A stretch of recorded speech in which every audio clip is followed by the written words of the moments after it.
see if I can even get this up and going. Today is the test day.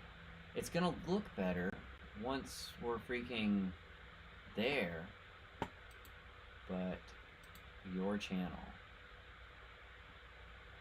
Is it live? It says we're live. It says we're live. Let's see if I can even... Alright, what's up, you guys? It says we're live. Oh, public playlist. No, not made for kids. Save. Okay, you guys. We're gonna figure out how to do this a lot more streamlined, I promise. Done.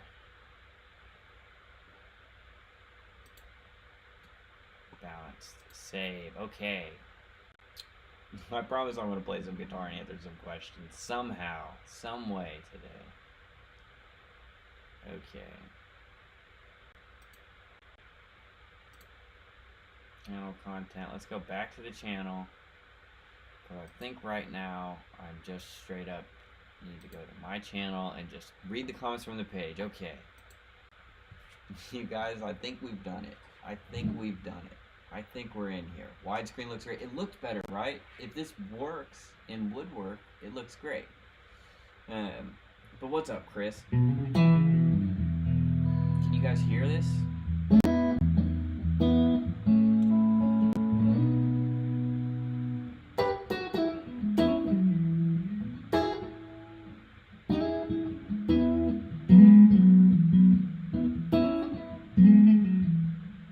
That's cool. Look at that.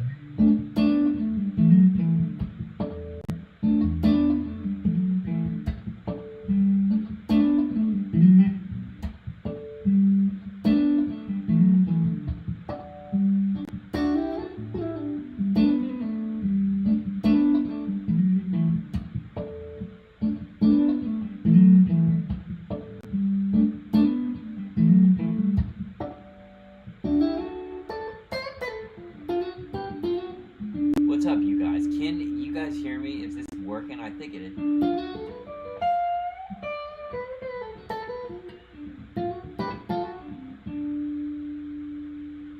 Hey, Sean, smell the glove. Cheers from Canada.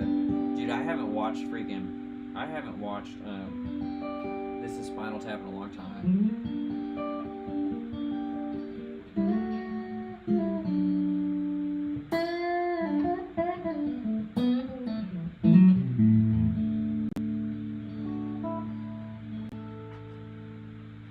Man, I hope this is working. It's saying low latency, but I'll tell you what, you guys. The widescreen's going to look so much better when I can figure out how to make this freaking thing work.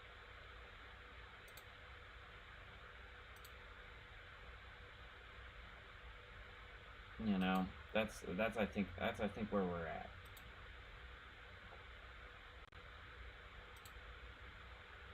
Because if I go, like I'm worried now to go into this other app that I was using.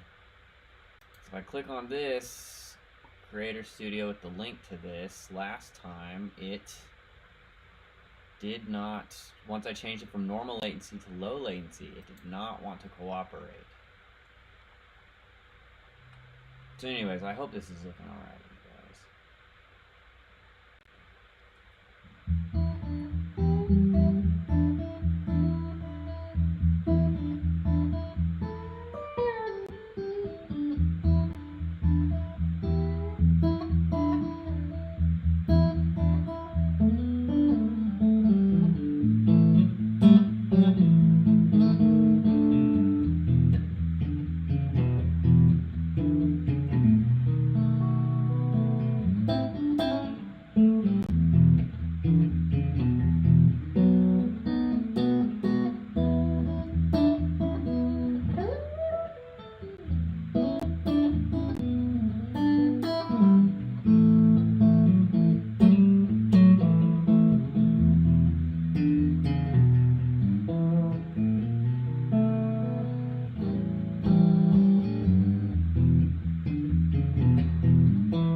guys. Okay, I think we've got it kind of going. I hope it looks a little bit better. We got widescreen going. Look, I'm playing through this. Right, I got that SC Silver Sky, because I'm living it. And we've got back here, right, this HDRX20. This has been my setup, man. I love this amp. I got some slapback and delay on it right now. But even if I, freaking...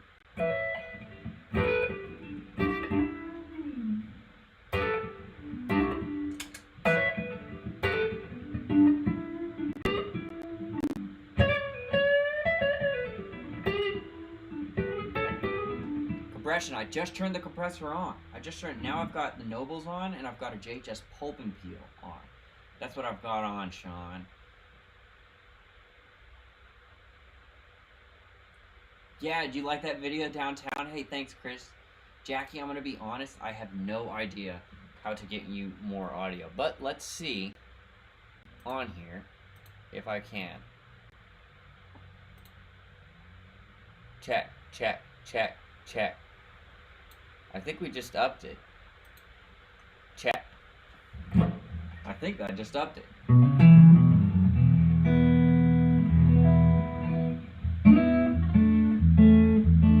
Now it says it's clipping just a little bit, so let's bring that down a little bit. Look, see you guys, once I get this set up, this is going to be great. That's going to be great.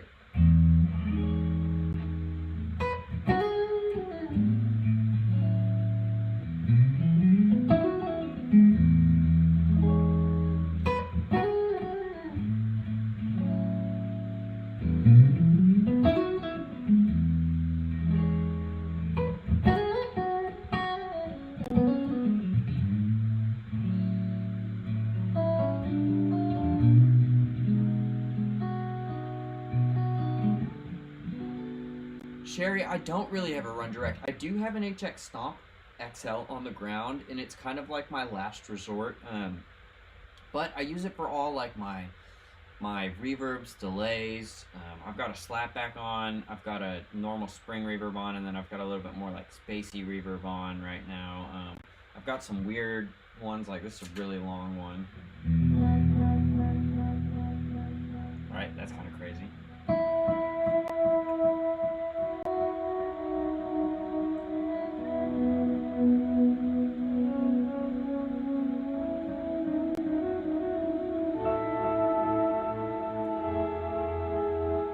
So I'll use that for like some stuff like that, like in between songs if I'm padding.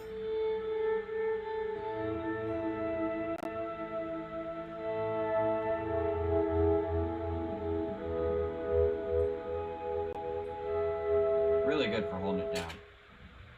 Really good for holding it down. Alright, we got some people in here. Guys, I finally have this working. I hope it looks a little bit better.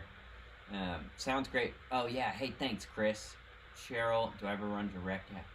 That was cool seeing Broadway on a Monday night. Yeah, I hope you guys like that. Honestly, I wasn't planning on filming a video, and I was just down there, and I was like, I guess now I do this YouTube thing, so I need to record a video. So I just did a quick one, and that Grateful Dead cover band, The Stolen Faces, were so good. But yeah, I thought that'd be cool to like show you the whole strip, show you a big concert down there, and then go to a smaller gig, but of really good musicians, you know. That gig, the Grateful Dead thing, that was their first set, and normally towards later of the night, that place gets more people. I've been there one other time before, and they were awesome. But hey, it's great to see you guys. I'm looking over this way only because I'm reading the comments over that way. But we got the live stream set up, man. We got it set up. Freaking.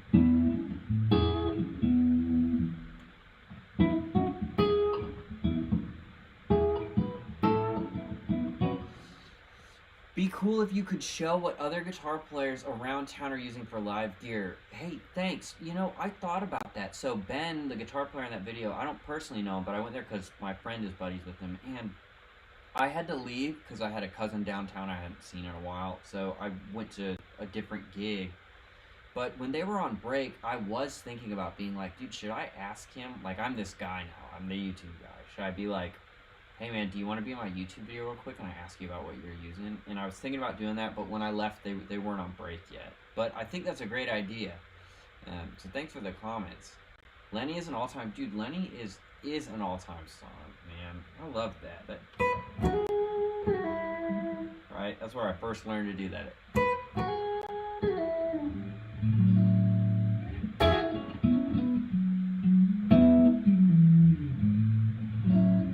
Playing's a little rusty today, man.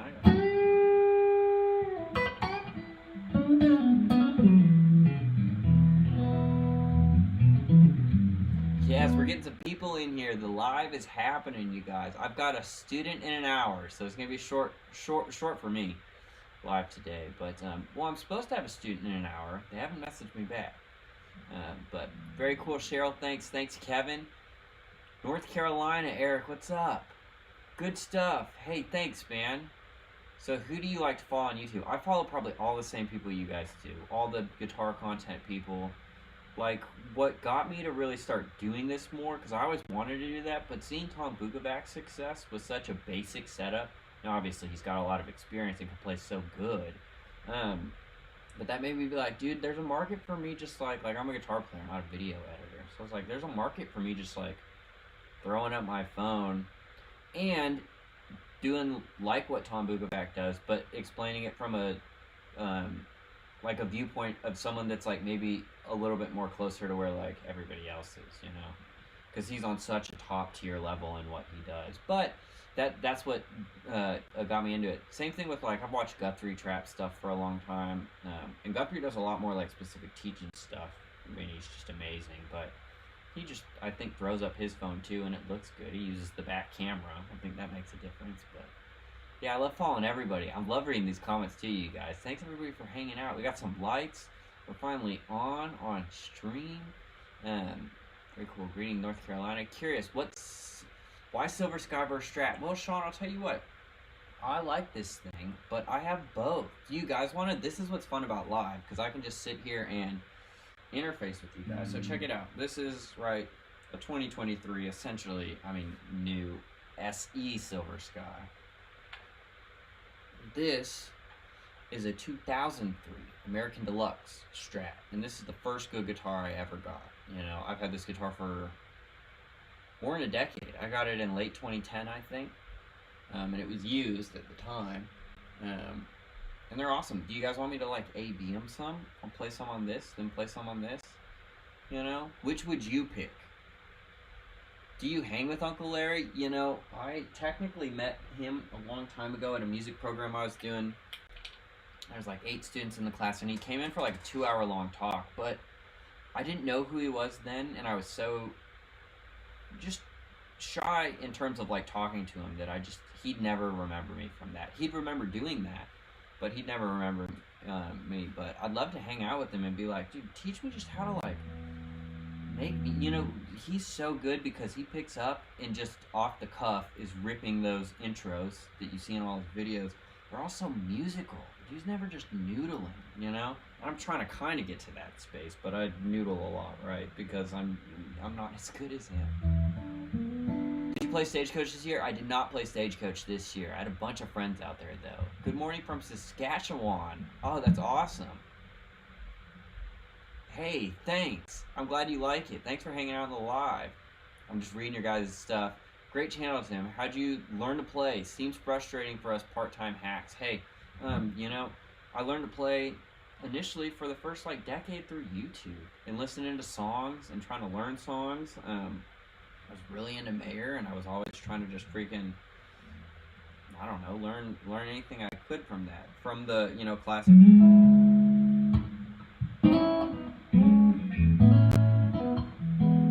From that to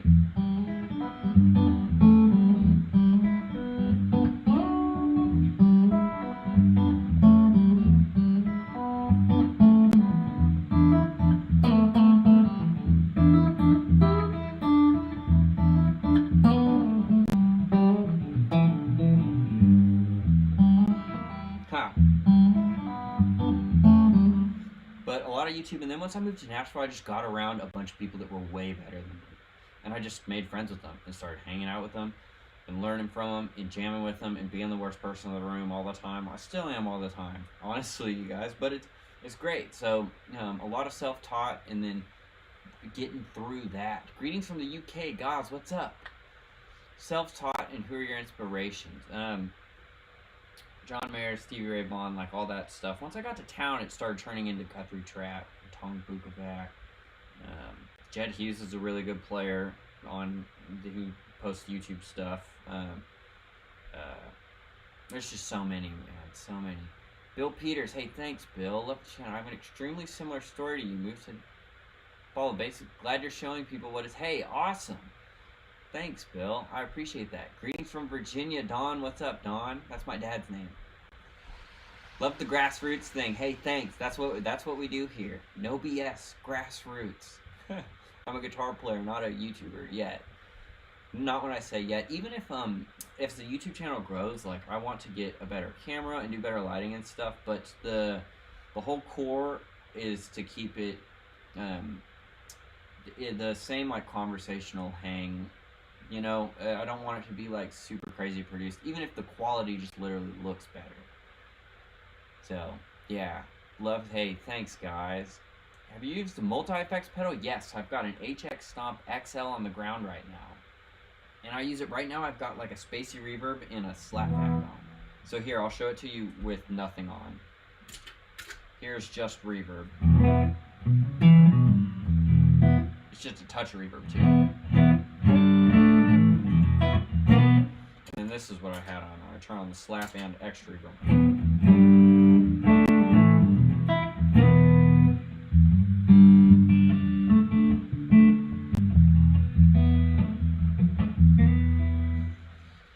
Top favorites, 5 favorite spots for live music in Nashville. I love Jane's Hideaway. Jane's Hideaway, the 5 spot's good. Brooklyn Bowl is really cool. It's a bigger venue. I love Brooklyn Bowl though. Let's see, where else is great?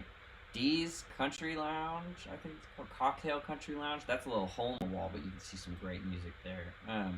Acme sometimes on Broadway. Acme, that's where Acme was where that Grateful Dead cover band was at. The PRS, yes, beautiful tobacco burst Strat. Hey, you picked the PRS. Love Uncle L, yeah, absolutely. Thomas the Chord Master, I know, man. I was watching at one point a long time ago. He's probably said in multiple videos where he's talking about like you can go to any other chord if it just has the same notes, or it just shares one note. It's so hard for me to like think about it that way because I'm so stuck in my ways of like 1, 2, 3, 4, 5, 6, 7, 1. You know, that it's hard to be like, okay, I'm on the 4 here. What if I make a completely random chord but just share one note?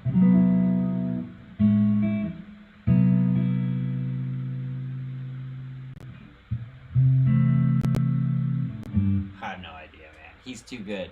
He's too good. Very musical cat, absolutely. You do well on YouTube because you're very likable. Hey, thanks, Sean. Guys, thanks for all the great comments and hanging out in here. I really appreciate it. The likes, too. I think that helps. I appreciate all you guys doing that. Let's see. When did you know it was time to move to Nashville instead of stick to hometown? So I went to college at Mizzou, and I dropped out going, like, at the very beginning of my junior year. But that's because I was doing computer science in the internship from sophomore year to junior year. Well, this is a good reason to blame it on. They had offered me a job, and I watched the other programmer that also had the internship at the small startup. We were doing native iOS app development. He dropped out off the bat, and I was already doing bad in school because I wasn't doing any homework or anything. Because you know what? I was going home and playing guitar. All I wanted to do was freaking...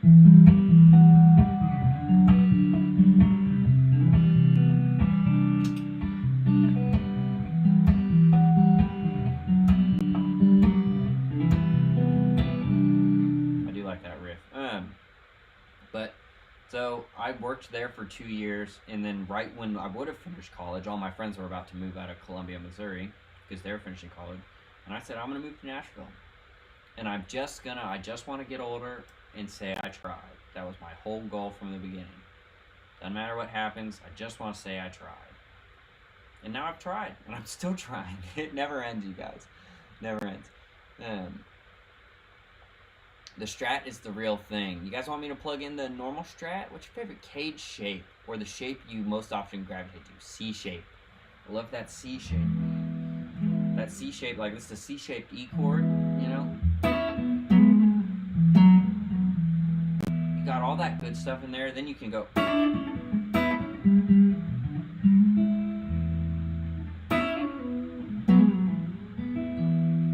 And the C shape has a triad on every set of the strings. So here's a triad, here's a triad, here's a triad, here's a triad. You know, and as you learn the cage system, you want to like explore some of the things. I'm also going to tell you guys, and I'll say this here, within the next few months, I'm planning on shooting with my buddy that is a videographer. And you guys can tell me what you think about this, because no one has to buy it if they don't want to. I'm going to shoot me talking about the cage system, like a 45-minute video that's higher quality with different angles, like an actual thing, you know. And still talking about it in the casual way I do, but just how I approached it and how it helped me and how I learned it. Because first it's learning the shapes, then you need to go through the arpeggios, then it's learning that major scale through each one, or the pentatonic for the major chords. And part of the reason I want to film that is because I'm doing a lot of students right now, and so many of my students, I'm teaching all the same thing, you know? So for less than half the price, you could have a video that you have forever that's me teaching probably what we're going to talk about, with higher quality, zoomed in on my hands, little diagrams, all that kind of stuff. So at some point I'm going to have that just single video. I'm going to start with just a single, like 30-40 minute video, and just offer that. And then if you don't want to pay for a full lesson, if you want, you can get that, you know, and no one has to buy that. But okay, let me answer some more questions. People hanging out. I love it, dude. Love it. Do you live in Virginia? Oh, he's asking someone else. What is the cost of living like in Nashville? Austin, Texas is super high, and it's killing the music scene because musicians aren't rich and can't live here. My dad just sent me an article about how Nashville's cost is going up. It is, and how that's like affecting the local people. It's high, man. It keeps going up, and people are slowly moving out further from the city. And I don't know what that'll look like in 10 years. I've been here 8 years and it's changed dramatically. So I don't know. I'm in a lucky living situation right now where I don't have to pay a massive amount for a little studio that I have it's the whole basement of a house, and it's a studio, and I have my own entrance. Yeah. Really good player. Hey, thanks, Sean. Yep, I do. I'm a keyboard player, but love watching guitar players. Yeah, that's awesome, man. Dig the brush stress frosted tuners. Oh yeah, they are kind of cool, aren't they? They're a little different on this, you know? A little different. Yeah. Greetings from the UK, guys. Hello. Robert's Western World. Love Roberts. Yeah, I love Roberts. I didn't include that in there because I don't make it down on Broadway all the time, but... Hey, Eric. Eric said, what's the biggest difference between a pro player and an amateur? Or amateur. People pronounce that differently. You're a pro. Well, man, okay. I'll tell you what the difference is. Everybody at a certain level has to be able to play the music, right? And a lot of the music you get in Nashville is not hard, you know? I'm not playing a bunch of alter this and that. For all the country stuff, you know, all the stuff I play with Lanco is not, you know, I'm playing intros like...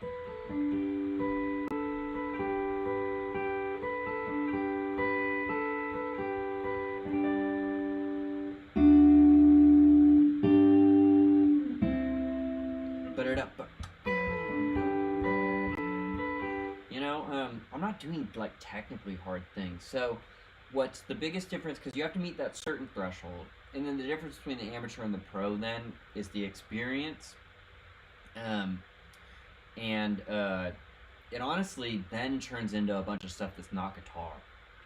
That's what I think a big difference is. It turns into a bunch of stuff that's not guitar. It's showing up prepared, it's showing up with backups of stuff, it's showing up with your gear working good, it's showing up on time, it's showing up sober and staying respectably sober, right? Like, of course, certain nights when we're off and we're all the Lampo guys, everybody's gonna go out and have some beers and stuff. But, like, those are the things that once you're down here, everybody can already play. So what turns you into a pro then is all those other things, you know?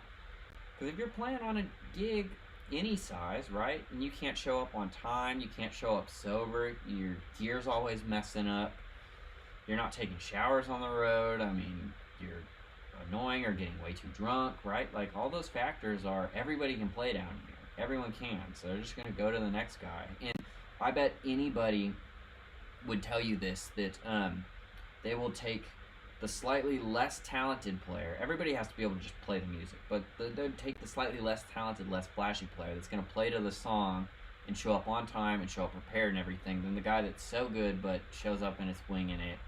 Or, I mean, I know a lot of people down here, not even personally, that are just functioning alcoholics. Rip on Broadway, they're super good, but they're just drunk all the time. I mean, you know, it's a tough life. That's a really easy trap to fall into. So, Tom was talking about connecting notes between the chords in that vid. Yeah. Hey, John Smith. Thanks, man. Josh Smith is one of my favorite guitar players. I love Josh Smith, but that was Lou Powell's go-to shape. Dude, the C shape is so good. Got this here. Here's like the minor version of it. You know? Which most of the time if I'm doing that, I just play this little... Just play that little part of it, you know? You could go here. That's what's great, like, when I do the cage system stuff, like, I always start and just teach the major chords, and then with the basic bit of theory, then you could take those shapes and manipulate them. Instead of being like, oh, I'm just going to memorize now all these minor shapes. It's saying, well, okay, here's my major chord. With a basic bit of theory, I know what makes a major chord is the major third, but a minor chord, still the 1, 5, 1 and 5, but it's a minor third. So we just go on here and say, well, here's a third, I'm just going to lower it down, you know? Same thing then when you're wanting to build chords, I say, okay, I want to play major 7. That's major 7 with it on the bottom. It's a weird sounding chord, right? Or you go like this. You know? You can come up and do this. Because I know I just take the root and lower it a half step from my, so I'm still thinking A shape, but I love that.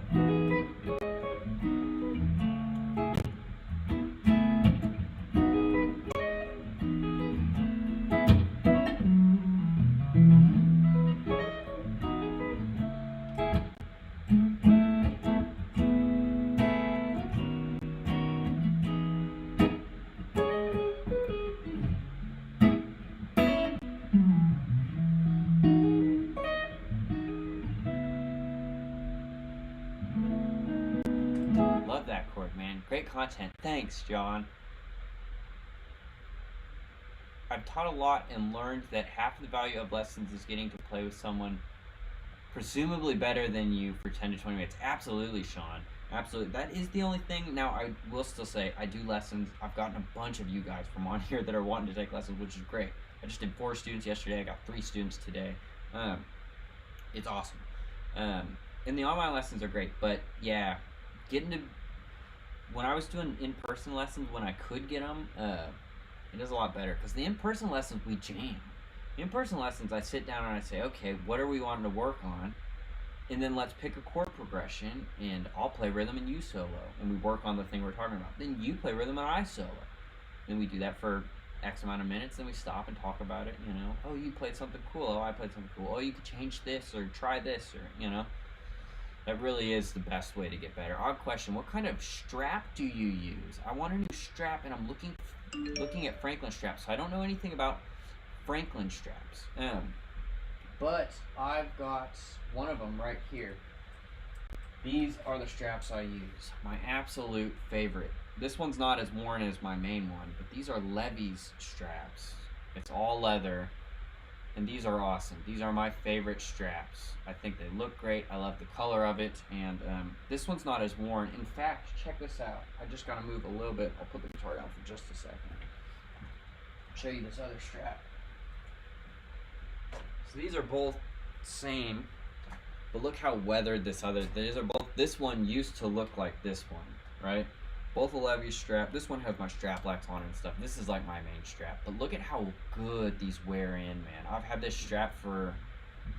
I'm 30. I got this the year I graduated high school in 2012. And this strap will outlive me, I bet. I mean, it's just good leather. I think they're maybe 50, 60 bucks, but it's worth it, you know. I never need them. These are the straps, and I love it. And it stinks because it takes years for it to feel like really this good. You can see just in the coloring. They both feel great, but this killer straps, my favorite by far. It feels so good. I've played hundreds and hundreds of gigs with this strap. My guitar in high school I was in like the guitar ensemble thing or whatever, and she had given me the strap. She signed it. Well, Tracy Bolton, that signature's still there. Played hundreds of gigs with this thing. Anyways, those are my favorite straps. Those are my favorite straps, man. They're so good. So good. Okay. I assume you have seen Luke McCreary play at Lawbers. Oh, absolutely, man. Luke is so good. I've seen him play live, and then I watched just a bunch of videos of him online. He's way better now. I mean, you know, I can't play half as good as that.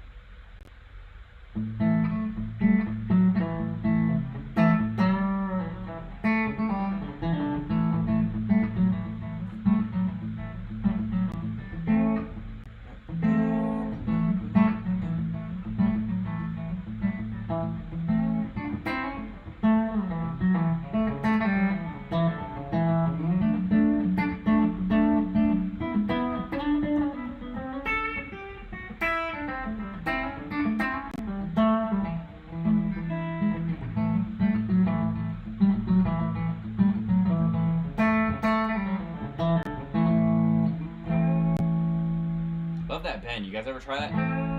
It's taking your, what would be the major chord like this, except you grab the minor third and you bend it up to the major third. If you're adventurous, you can hit that 5 up top.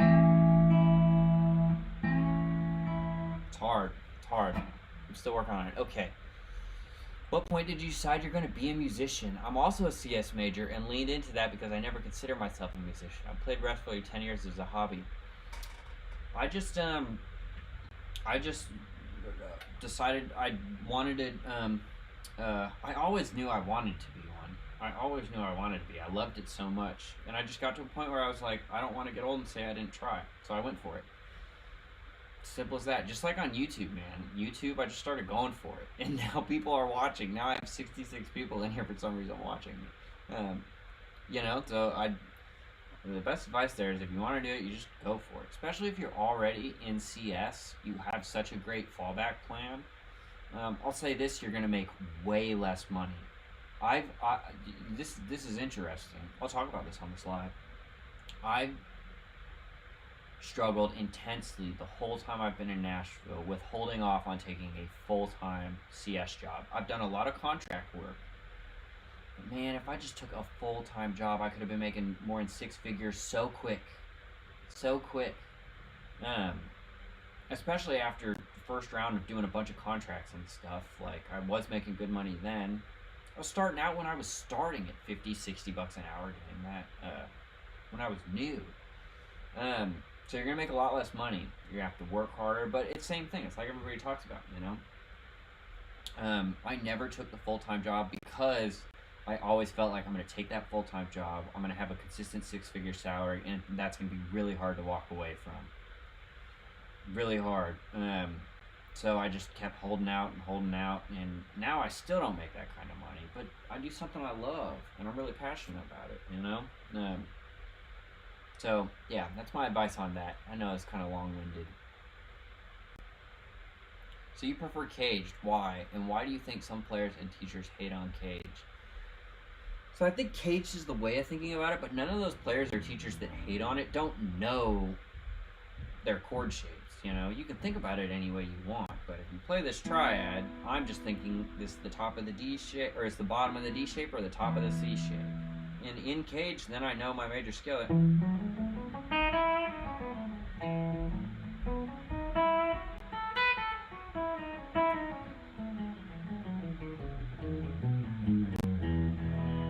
But that caged lets me go up the whole, I can drone that low E string, and I can play confidently in E, land on chord notes, the 1, 3, or 5, make it sound musical across the whole fretboard. You're never lost.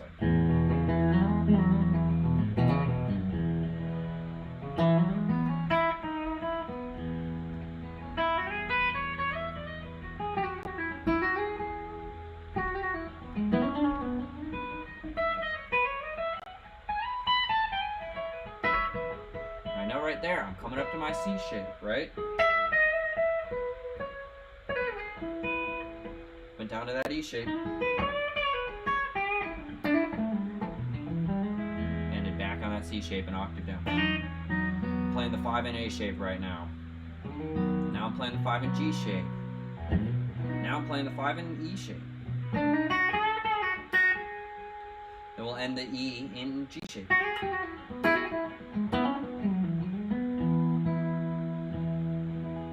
You know, it's just markers for me. So I think people that hate on it still know all that info. They just think about it in a different way, and they think there's a better way to teach and learn that. I think that's the maybe why some people don't like the cage system stuff. But for me, it's my markers. Each time I'm playing all that, I know I'm in that D-E shape, that low part. I never play that full shape, but I'm using it as an outline. I know.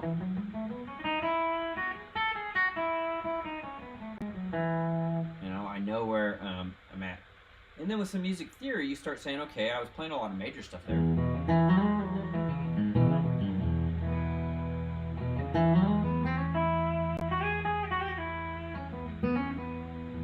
It's very major, right? What if I'm playing over a dominant 7 chord? Then I might go a little bit more.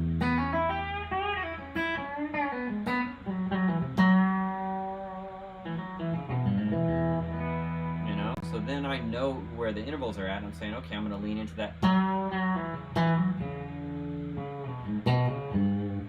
going to lean into that major minor third and that flat 7 because I'm.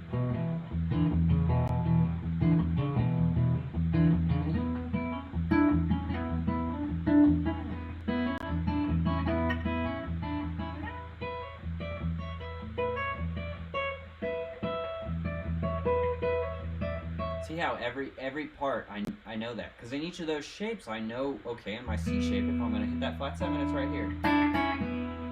You know, in my A shape, it's right there. So anyways, I know it's long-winded, but that's how I think about it, man.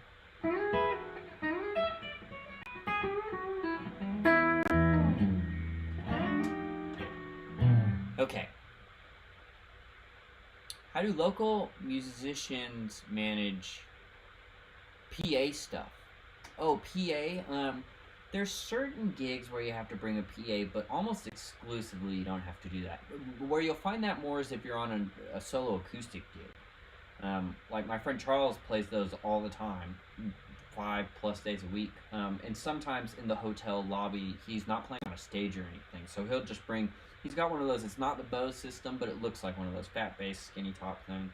He just plugs his acoustic guitar into it, in a mic. So that may be more common, but I've never had to, me personally, bring a PA, especially for full band. Good afternoon. Is that a 3/4 by chance? What do you mean, 3/4? Did I play something I just missed? Tim, who's on your top 5 Mount Rushmore guitar players? Gosh, that's so hard. I mean, I know John Mayer's one, and I'm holding a John Mayer Strat, and I just spent so much time growing up trying to learn, you know, and get feeling right there.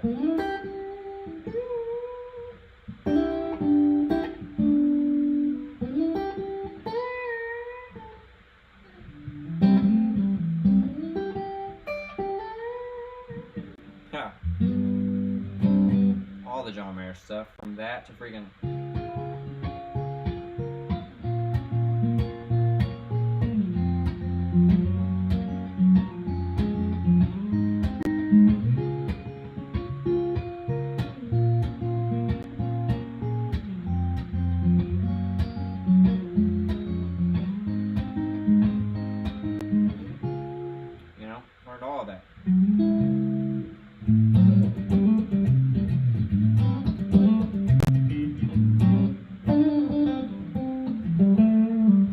Obviously, I need a little bit more drive. You feel like.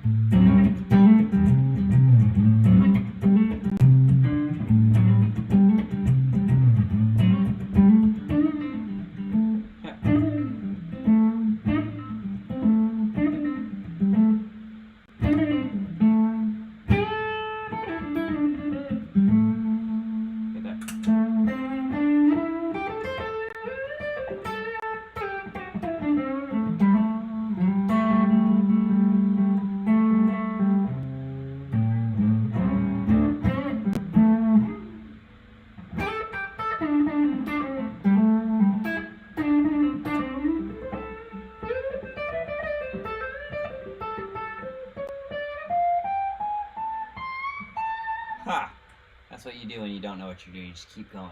Keep going. Okay, I missed a couple comments. Teach Me Guitar. Hey, sub right before you hit 1K and your sub is booming. Hey, thanks, man. I missed your name right there. But Teach Me Guitar, if you DM me on Instagram, I am going to set up a better way through like a website of people to message me, because this has been a pain for me trying to figure out Instagram. But right now, DM me on Instagram. It's the same, Tim Avey Music. Okay. Let's see if I heard about song pushers you can hire to try and get your song in front of big artists. Do you know anything about that scene? So the publishing companies, if you have a publishing deal, that's their whole thing. Is they'll pay you what's called a draw that you have to recuperate over a certain amount of time. Every deal's different. But then they pay you to write 3 times a week, and they put you in rooms with people, and then their thing is they have the audience with bigger artists. And that's what Nashville songwriting is like. What's it like going back to your hometown and seeing old friends and musicians? I mean, it's great. It's great. Some of my friends know who Lanco is and stuff, and they think that's really cool. Some of them just think it's cool because I'm in Nashville, and some of them are just my friend and don't care. They're like, oh yeah, he's still playing guitar, huh?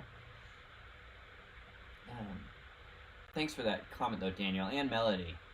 Hi Tim, keep him busy. Yeah, Dwayne. How'd you develop hybrid picking?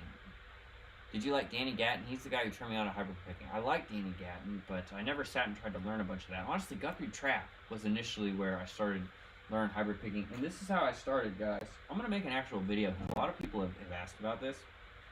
Let me turn off all the drive. I started just trying with my right hand, pick, pluck, pick, pluck, pick, pluck. So I was just going, and then maybe trying to, you know, and then I would do pick, middle, ring, pick, middle, ring. I go,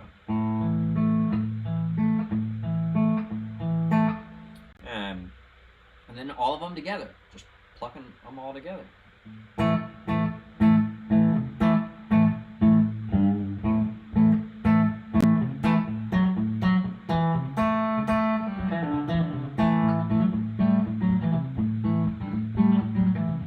then turn into more stronger grooves like that. But I use hybrid picking all over, like that's obviously country.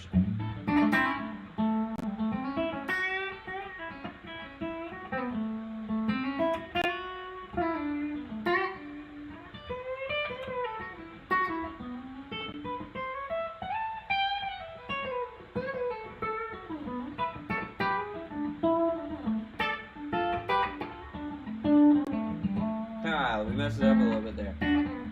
That's what the channel is, right? No BS. I'm learning too, you guys. There's a lot of people on YouTube that are way better than I am. Okay. That's how I got into hybrid picking. Gonna be in town this weekend? Dude, Cody, I am not, sadly. I'm actually tomorrow morning leaving. I'm gonna try and film a YouTube video tonight so it goes up, but don't expect something till Monday, most likely, because I'm going to a late 30th birthday like guys trip. Me and 4 of my like great guy friends are going down to Florida for the weekend. So yeah.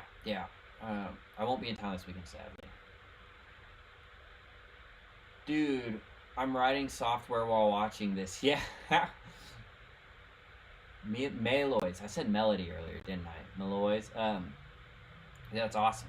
You're making more money than I am while you're doing this. What type of software are you writing? Like my thing, just because I got picked up by a startup that was doing that, and this was also in 2014 to 16, was native iOS and some native Android. I still have one contract I manage that I wrote the apps for, native iOS and Android, which was long enough ago where like it still made sense to do native iOS and Android. Now you probably there's so many different platforms now where you just have one code base. It creates more work if you're a contractor, though. For a contractor, every update I had to do 2 times on 2 different code bases. Like, all right, I'm in Swift. Now we're going back over to Java. Now Google Play Store doesn't want to work. Wait, but we started with iOS maps, but I can't use iOS maps on Android. Never ends. Do you ever play a B or G bender? I have played those before, but not a ton, and I'm not great. Any recs for designing a practice routine? I've played a long time, played with bands here and there, and found myself at loss. You know, It sucks because you'd think I'd be a really good guy to ask that. I just play a lot. And there's things I'm working on that I'm constantly thinking about while I'm playing, you know? So right now, I've been trying to up my right hand speed. My right hand is so slow. So slow. I mean, playing just a pentatonic scale, I can't play it for shit, I feel like, you know?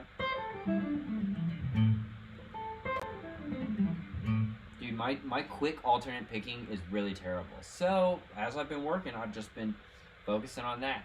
Thinking about it, turning on a metronome. Literally, even just also doing the... I've been sitting on the couch just doing that.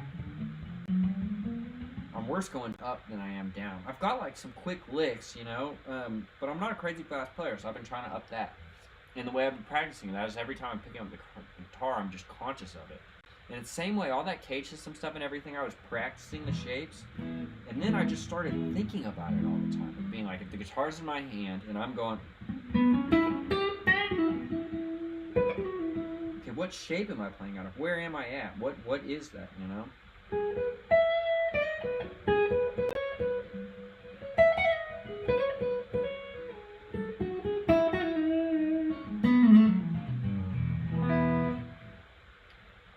So I just pick stuff that you want to work on and learn on and just be thinking about it every time you're playing.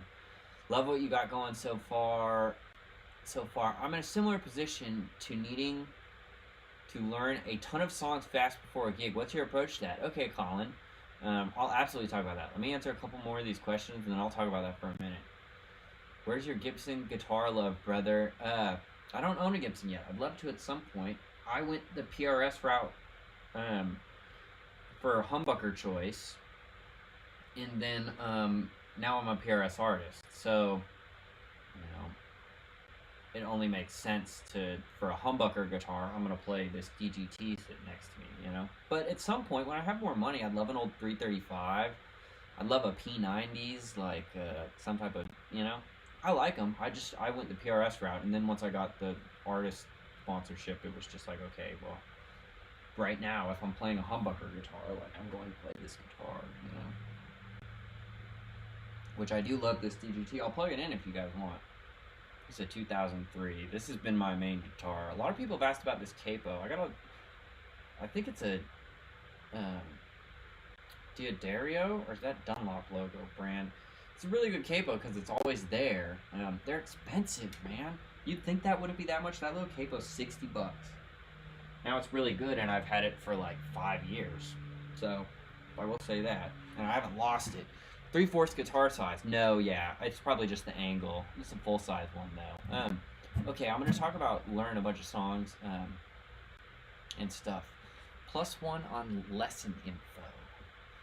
How do we get more info on lessons? Sorry if it's already been asked. Yes. Okay, so I'll just say it here because people keep messaging me, and it's hard to respond. I'm going to set up a basic website where people can go and you can just type in, pick a date, and then like I could connect with you through that because it's so much easier than being like, okay, DM me on Instagram, which is what you have to do right now, sadly. Or anywhere else. If you can find my email or anything, you know, just shoot me a message. But this is what I do for lessons. I do $1 a minute. I do a 60-minute online lesson. I really encourage you to screen record it. Yesterday I did 4 lessons, and we were talking about so much stuff, and it's a lot of info.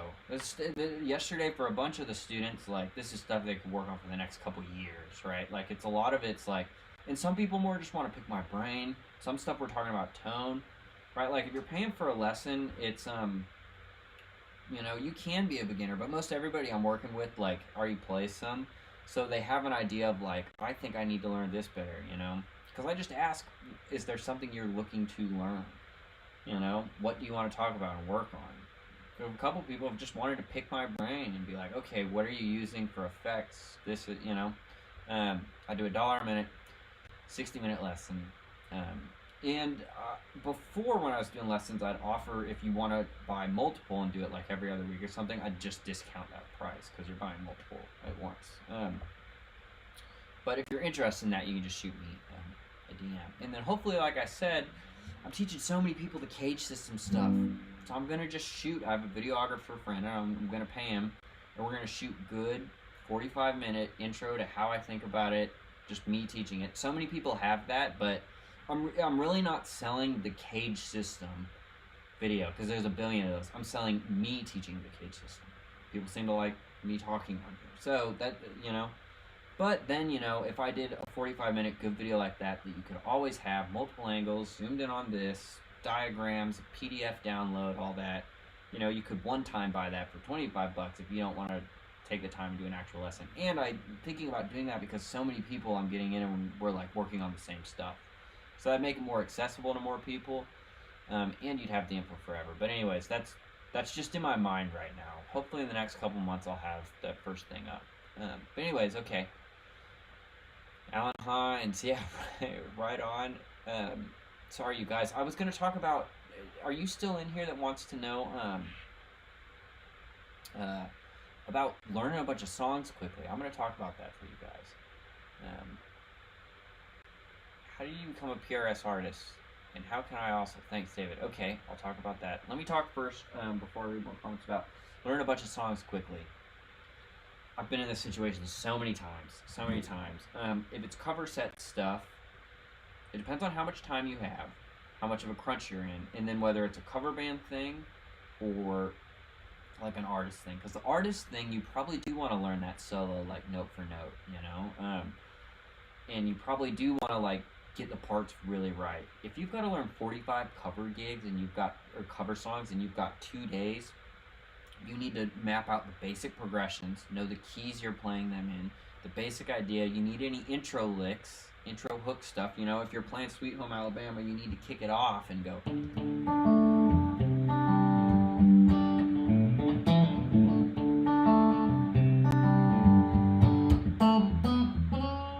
What's that been on? It's that one, right?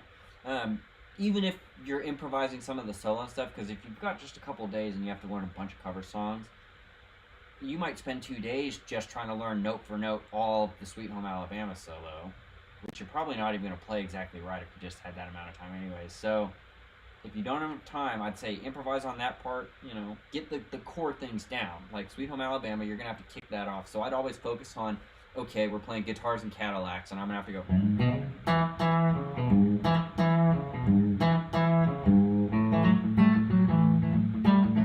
Right?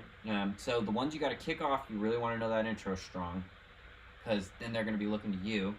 Know the basic chord progression, and then any other like hook licks, you know, certain ones for certain parts of the solo. Like if you're playing Folsom Prison, you're going to have to.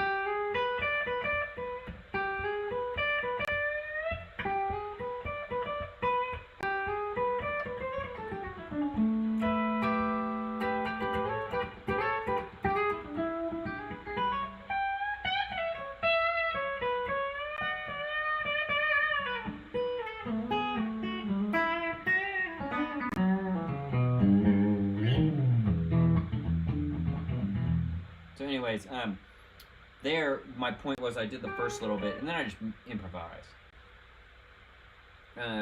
Certain songs are different, too. You can get away with that with a lot of country songs. If you're going to play Welcome to the Jungle, sadly, I don't know how to play that, but songs like that, you kind of just have to learn how it's played, you know? And that stinks. So maybe you identify, okay, here's a couple songs that I'm going to have to sit and, like, learn. I'm going to have to learn Welcome to the Jungle, because we're playing it. But Folsom Prison, I need to just know it's 1-4-5, chicken picking, any groove based on that. You know what I mean? That's kind of like my thoughts on it. So it's hard, but you'll do it. You might be super nervous for it. I get nervous every time I have to do that. I hate doing that, but then I love it once I get to the gig. So I write guitar-based jingles for TV in my home studio. I split the royalties with my publisher, although I own the rights. That sounds like it's a good deal. Sorry, you guys, I'm still here. I'm going to scroll up. How did you become a PRS artist, and how can I also... So, you guys, I'm going to make a whole video on this.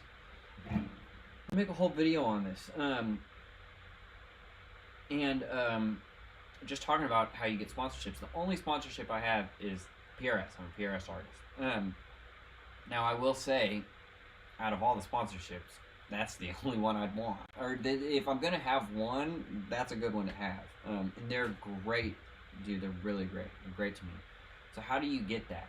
You got to build connections, and then you have to get to a place where See, so the company, if they're gonna bring you on as an artist, right, you got to look at it from a business standpoint. What is the company doing by doing that? And what they want to do by doing that, right, is you're free advertising, right? So I had played all that time. I already owned a PRS. I had a lot of stuff on my socials of PRS. Now my socials on Instagram, I had like maybe 2,000 followers. Like, you know, it's not like I was blowing up on socials, but I was playing live all the time. I was in front of people. I was playing decent sized shows. At that point, most people I'd played was maybe 2,000 people, 2,200 at that point. But then I got the gig with Landco. Then I had buddies that I knew were PRS artists, and I had the connection of Emil, who runs the showroom. So I went, I set up a meeting with Emil. I got to meet him. We hung out for like 3-4 hours. Really good hang, get to know him, gets to know me, asks what I'm doing, this and that. They know who Landco is. So I came in then with the backing of being like, I'm on a visible thing, and doesn't make sense to work together. And they offer an artist deal on it, you know. And then, you know, 3 months later, I'm playing the Grand Ole Opry, and I'm using a DGT. Right? Like that, for the company as a business decision, like it makes, they're not just like, oh, you play great, but you play great in your bedroom, so it doesn't matter then, you know, unless I guess you're huge on YouTube. But anyway, so I got it through like having a good visible backing, where for the company it makes sense to be like, we want Tim to have a PRS amp on stage, right? I just played to 1,500 people the other night with that. You know, I'm not playing arenas yet, but right, you know, it's just so, right, it's, you got to look at it from that way. I hope that gives you guys a little bit of insight into that. 11, glad to make it today. What do you think of new AI music? How will it affect Nashville? I think writers and stuff are already using, not all of them, but people will use ChatGPT a little bit and stuff. I'm big into the tech stuff. I love the tech world. I don't know exactly where all that is going to go. To be honest, I have no idea. I don't know. I think at some point it could be. Tell me what your guys' thoughts on this are. I'm really talking a lot, but people are hanging out in here, which is why YouTube is so much better than TikTok. Man. People actually care a lot more. They want to sit and watch live form content. TikTok is just random people in and out saying dumb stuff. But you know, music, playing live music, yeah, at some point it might be just like the way DJs, people probably were like, well, DJ will never get a gig. And now a DJ gets paid more than everybody, and he's not splitting it with anybody. It's just him or her, but it's just them, right? So yeah, I don't know. I think you'll always be able to go out and play live music because people like connecting with other people. There's always a place for like live performance, I think, because it's just like a human connection, you know? Even if it turns into an artisan thing, right? You could buy Bud Light, but why do you buy that craft beer, you know? That's made by a small brewery, or, you know, why do you buy hand-roasted coffee or whatever, right? And so, yeah, maybe at some point playing live music turns into a real artisan thing like that, where it's like, they're playing it live, because no one does that anymore. I hope that's not the case, but you never know. Okay, you guys. I'm answering these questions. Hey, are you guys having a good time hanging out in here, man? We got some good likes. This is awesome. Favorite dirt pedals? I don't use a ton of drive, but my favorite drive is just this Noble's ODR1. That's with single coils, and the drive set to 1.5. Look, if I turn this drive up to noon, check this out.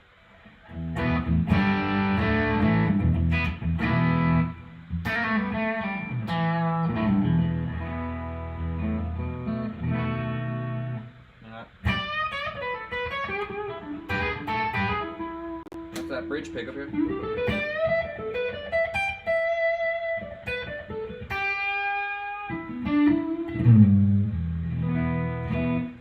really love the Nobles, man. I use it as a lower drive thing, but it's so responsive, so it's my favorite. I also got a full drive too on my board. Okay. Jingles for TV, answered that. Dirt pedals. If I wanted to get a good, consistent gig, Michael, I'm reading your question. In Nashville on Broadway, but I don't live there yet. Should I travel there first a couple times, or would you say just fully move there? Fully move. Absolutely. You could travel just to come visit and try and meet people, but nobody's gonna call you for anything till they know you're down here. So you might build a little bit of a connections and meet people and be like, "Hey, I'm coming down," and I would maybe know when you're gonna try and move, and then you could do a trip beforehand. Because if you can come down and be like, "I'm moving in next month," then people start looking at it. But if you've got no timeline to move and you're just down here, you'll make connections, and you could maybe hit those people up once you get down here. So it's still beneficial. But if you're doing 3-4 gigs a week right now, you could do it. You just got to go down there and network really hard. Just start talking to everybody, and someone somewhere at some point will give you a call. At some point. And then just do the best you can when you get on that call, and then maybe they never call you again, and keep going down there. Then you play another one, and they never call you again. Then your third one, you play pretty good, and now you're playing down there 5 days a week. Writing C code for embedded devices. Nice. Wow, just standard C. I had to do that in, I remember literally trying to build a binary tree in C because you had to do it from hand because we were learning how to do it, or like a merge sort in Vim. I don't miss those days. Do you have any experience or advice with unions? I've never really understood their advantage or if they're worth. A lot of people have asked about the union thing, and I don't have great advice. I don't think I'm a part of the union right now. When I do sessions with Lanco, I'm very lucky because I get paid for the sessions on master scale, and I am no studio musician. And I get paid through the union for that, but I think that's because the label goes through the union. I don't know how it works. I don't know. But I'm not, as far as I know, an active part of the union. Mr. Vague, what's up? Okay. I took a lesson with Tim, definitely. Hey, yeah, Kevin, what's up, man? Hey, thanks for saying that. Hopefully when I have a little website, people like what you just wrote, Kevin, I can, sit and have that, on there, How much should we practice, Jay? This is what I always say. There's no right number, right? If you're practicing 8 hours a day every day, you're going to get better faster. So I focus less on the number because everybody's number is going to be different, but the consistency. Picking up once a day for 5 minutes is more beneficial than 1 hour on Sunday. It really is. So if you can pick it up every day,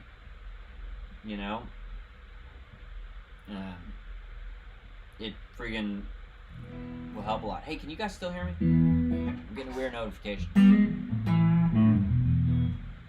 How much should we practice? Yeah, I'm still here. Hey, huge thanks. Yeah, I hope that helps, Colin. I really do. I've been in that position so much time. Was in East Nasty last week. Yeah, saw some other good content creators at the Underdog. Yeah, dude, the Underdog is awesome. Underdog is awesome. And I live, you don't want to walk down Gallatin, but I do live where I technically could walk down there. But new to your channel, wondering if you can read music. Dave, hey, thanks for being new. Okay, can I read music? Yes, because I took violin for whatever reason through school, and I went to public schools in 4th and 5th grade. Then 6th and 7th grade, I played trumpet in band. Then 8th grade, I was last chair in trumpet, so they moved me to baritone because the fingerings are the same. And then 9th grade, I quit music. And then I picked up guitar, and by junior year, I was playing in the pep band at school and the little after-school rock band and then my own little band. And then senior year, I was in jazz band, and I took AP Music Theory. So can I read music? Yes. Could I sit and sight read? Anything but chord changes I can sit and sight read. Even if it's not numbers, I can sit and sight read. That, but melodies, no, not at all. And I've never used that one time in my time in Nashville. Now, sometimes people will, for a lick, it'll be written chords, and they'll write just the intervals of the lick in rhythmic notation. I have seen that before on charts. But is that a skill you have to have? No. So many people down here. I'm probably no more than most people. I mean, I bet you could ask Tom Bukovac. I bet Tom Bukovac does not know how to read normal music because he doesn't need to. What's the, Now, certain people, if you want to play on symphony sessions or stuff like that, you're going to be handed a sheet of music that you need to sight read that music. So there is work for that, but just in so much of the world I'm in, nobody does that, and I don't even know if my peers know how to read music. But got a slide, dude. Hey, Sean, thanks for staying in here, man. I really appreciate it. Let me answer some more questions. Not seeing a tipping option. Is there a way to send a gratuity? Low T, I appreciate that. Check this out. I have no idea. I thought I was doing that. What does this mean? Oh, so if I click this, it inserts an ad? Uh-oh. Hey, everybody, if I just made you watch an ad on purpose, I'm so sorry. I thought, not what I meant to do. How do I do a tip thing? I don't know. Show your support for Tim Avon. Oh, I guess you can do a super chat. Or a super sticker. I guess that's the tip option. If you go down there and click on that, I'm just now looking at it. Should I send myself $2 to show everybody? Yeah. But, you know, same thing. You guys don't have to do that. But I appreciate you asking. Also, I did not realize, I think the thing I clicked fired an ad. I'm new to this, you guys, so I'm sorry if I just made you purposely watch an ad. That was not my intention. Love your channel. Hey, thanks. Homegrown. Where'd you grow? St. Louis. Where'd you grow? You saying where I'm from? What are you asking here? What do you think about backing tracks on stage? A lot of people use them. Lanco uses them. We use it, I think, in a tasteful way, and we're lucky we have 5 people in the band. So we have a utility player. So our utility player plays keys, organ, electric guitar, acoustic guitar, 12-string, mandolin, and banjo. So if there's a mandolin part, so many artists, or a banjo part, artists will just have that on the track. We're fortunate enough in Lanco that we have that person that can do that. And there's enough people singing on stage, but there's still some harmonies in the background. In fact, when I first started with Lanco and I was trying to learn the harmonies, I could hear my mic really well, but I was just practicing. It's muted in the front of house. It was. But a lot of people use them. Some people don't. Cody Johnson's pretty vocal about not doing them, using them. He's got a world-class band. And when you're at that level, you can have just a pedal steel player and just a fiddle player and just a, you know. But working those levels up, like, if you watch my Broadway video, that one rock band that was in it, that's only guitar, bass, and drums, and then the singer. And one of the songs opened with banjo. And it is a little jarring when it's that intense, because then it's like, well, obviously no one's playing the banjo, you know? Yeah, but it's something you just probably, if you're going to be down here, somewhat have to get used to. You can choose your own path, you know, but for any, like, current country gigs, not even just big gigs, a lot of artists that's so accessible now are using tracks all the way around. So yeah, when I'm playing, I've got click in my ear. I have very light cues, which I can control the level of those. We have talkback mics, so we can talk to each other on stage. But it's great, even like the tracks, like when Brandon's talking in between songs, we'll start a good, great pad. And then I will play, you know, kind of padded style church guitar, I call it sometimes, or whatnot, you know.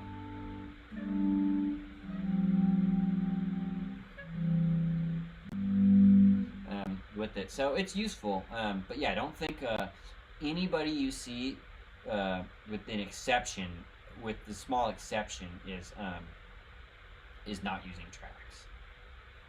Even in all the country stuff, Cody Johnson's pretty vocal about doing it. I saw Need to Breathe, which was incredible, really good, and I don't think they were using tracks at all. Every member of that band is singing. Need to Breathe is unbelievable, dude. I'd never listened to their music that much. I was a fan after that. But okay, let me get to some more comments. Hey, Mark, look at this. The first tip in Super Chat. Surge Super on a live stream. Mark, thank you. You're the first one ever on the channel. Ever. I've gotten a couple Super Chats, I guess, on videos. I don't know how all that works, but Mark, thank you. Thanks, man. That's awesome. Okay, let me answer a couple more of you guys' questions. I'm still here. Sorry, I gotta move up to be able to see my computer. I'm an old guy. There isn't anything better than using blasting your hair backwards, but then again, a hi-fi, just have that real soul feel. AI won't replace. I agree, Mark. I agree. I'm 30. So I'm in the middle, I guess, but I mean, I still feel the same. Nice to see your lives again. What pedals? Type, make, model on your pedal board. Okay. Hey, I'll tell you what, you guys. If you want me to straight up pick up the camera and show you my pedal board right now, because I can do that, I will pick up the camera and just show you the pedal board. You guys tell me if you want me to do that. Put that in the chat. Put ones in the chat if you want me to do that, and I will do that for you guys. If not, I'll talk to you about it. Gotta bounce. Hey, Don, thanks for hanging out, man. Sorry if you already bounced, but had to pause for a work meeting. But yeah, if you put up a cage masterclass, I'd buy the hell out of that. Man, I think that's exactly what I'm going to do. I can offer what I'm teaching to a lot of the same students for a freaking cheaper rate, and you get, so I'm going to focus on stuff where it's like, okay, I'm teaching this to a lot of people. So I think the first one's going to be a 30 to 45 minute me going through the cage the way I do, but shot good. My friend's a videographer. This will be a more produced video, but if you're paying for it, like, I want close-ups of the hands, a little less rambly. Like, it's not going to be full scripted, but I'm going to have talking points and we're going to work through. I'm going to build some exercises, like, it's going to be a course. So it will be like higher production value than my YouTube channel, obviously. But yeah, that's great. You mean fiddle? Yes, fiddle. Exactly. You're right, Jackie. Sounds good. Ones. Okay, everybody wants to see the pedal board. Okay, give me just a second, you guys. Got you premium, so don't get ads anyways. I got the premium too, you guys. I use the heck out of YouTube, so you better believe I got so annoyed with those ads. Yeah, I did the same thing. I paid for premium. What's the scene for other genres like? The CCM world down here is strong. Is very strong. That's probably like the second biggest, I would say, because they cross over so much now with current country music. Honestly, I know so many people that freaking Tyler Tomlinson, who's Morgan Wallen's guitar player. I just met him for coffee a couple weeks ago. Really nice guy. We had been having back and forth online for a while, but I got to meet him, hang out, meet him. And when he's in town and can, he goes and plays on Sundays. A lot of people do that. CCM world is strong down here. Hilarious. What's up, Tim? Tuning in while working. Joe, what's up? Liam, hey. Just quick thanks for starting the channel. Abe, thank you. Okay, everyone wants to see the pedal board, so we're going to get the pedal board out. Uh-oh, Mac put in a restricted mess. Oh, retracted. I thought it said restricted message. Okay, here you guys. I'm going to pick up my phone. I'll show you what the pedal board is. Okay. Go up, down, over, sideways. I might have just flipped the whole perspective. This is what I've got on the ground. Okay. Pretty simple. This is my main board. This is all I use. Sorry, it's shaky a little bit. So I got Noble's RDR1. And check out, here's my settings for it. Right? I run that drive really low on it. And the Spectrum up because I don't have the newer version that has the bass cut inside, so I run that Spectrum up. Then I got this full drive. The settings on this change each day from gig to gig. At home, this is like my low level setting, but I have to tune this kind of every gig. Then we got this Pulp and Peel. This I turn on with the Strat when I'm playing live. Single coil stuff, I like turning this on. Add the extra squish, the extra volume. Mini volume pedal that's so squeaky. Listen to this. Or maybe. Oh, wow. Okay, well, when I want to show people, it decides not to squeak. Then we just have an HX Stomp XL. Here, I'll go to the home page, and you guys can see what the different things are. So, that simple delay is just a slapback. Ganymede's a more spacey reverb. Each of the Elephant Mans is, one's a super intense one, one's not. I have a looper on there right now because I was looping with a student, and then a harmonic flanger. So that is what we got. And now I'm going to hopefully bring you guys right back up here and then answer your questions if you have any about that.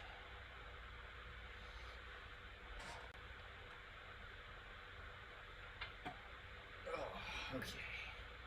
Need to Breathe is super talented. Had to be the first at something. Hey, thanks, Mark. I really appreciate that that tip. That's awesome. Everybody, my board is so many people.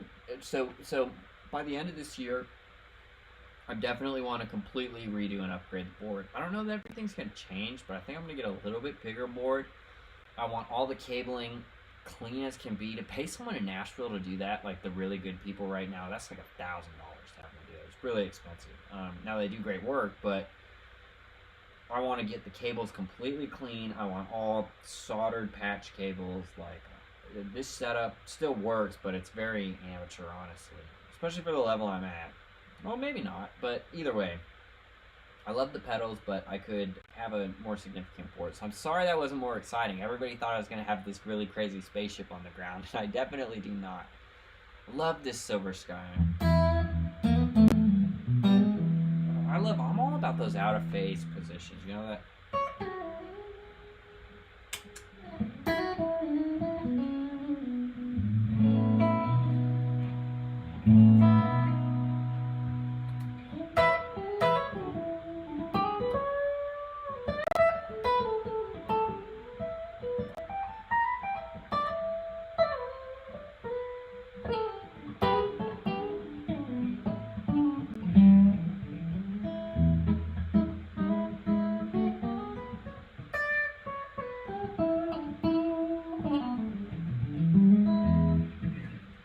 Okay.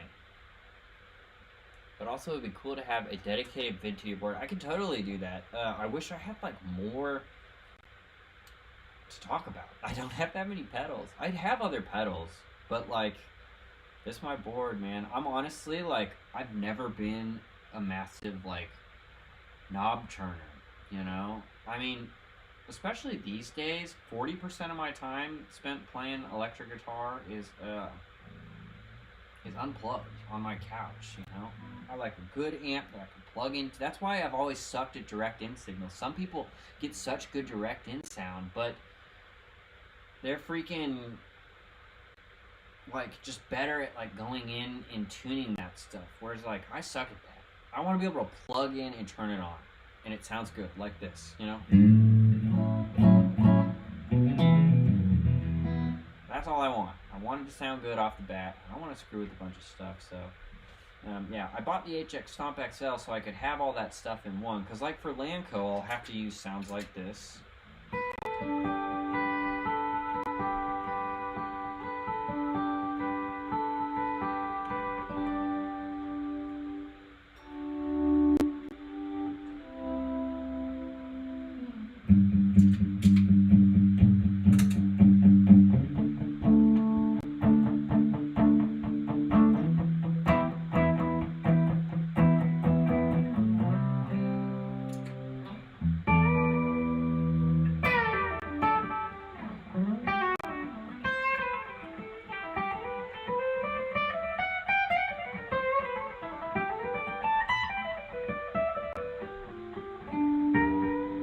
Ha!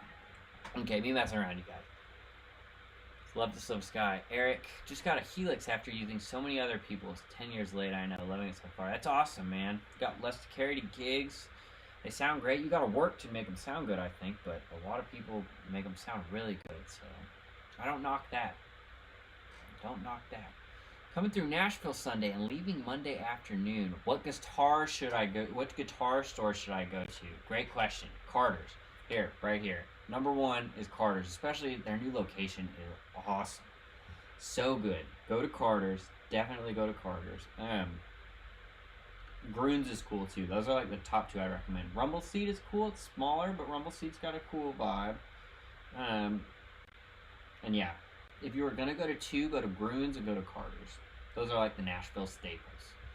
And Carter's, especially with the brand new thing, is just awesome. Now, if you want a little bit different experience too, the Gibson Garage is pretty cool. It's only Gibson, and it's there, and it's all new instruments. Although they do have some, they've gotten in a case there, some $500,000 59 Les Paul thing, right? But that's just a cool place also.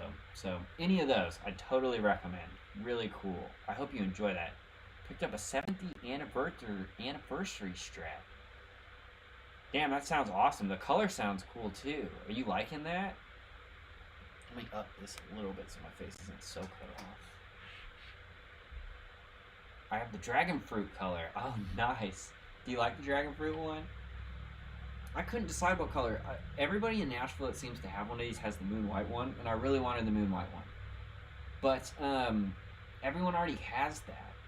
So I was like, well, honestly, everybody has all the colors. This is such a popular guitar, you know. But I love the blue, man. And it's just nice. It's chill. Every other guitar I have, with the exception of the Telly, is a little, like solid color, I guess. Bug on my fretboard. But yeah, I love this thing. Here, I'll plug in the Telly for a second, you guys. I'll keep you right there. Let me get this Telecaster. Well, it's a G&L Telly, but I call it a Telly. If you looked, oh gosh, if you looked close at this guitar, I do have a better camera now. Let's see if you can't really see the grain in the video, but if you look close at this, you can see the grain a little bit. It's got natural binding on it. This is a cool guitar, man. This thing spanks too, let me tell you. And these pickups are hot output. Let's see if it's in tune. Whoops.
Okay. Let me answer a couple more questions.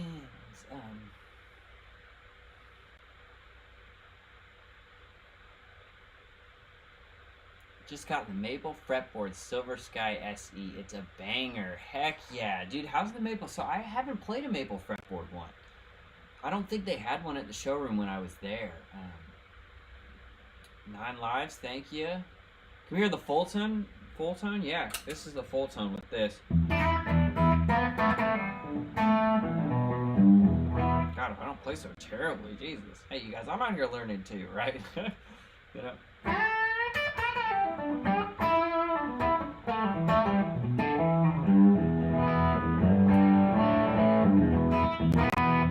It's definitely got more, you know, here.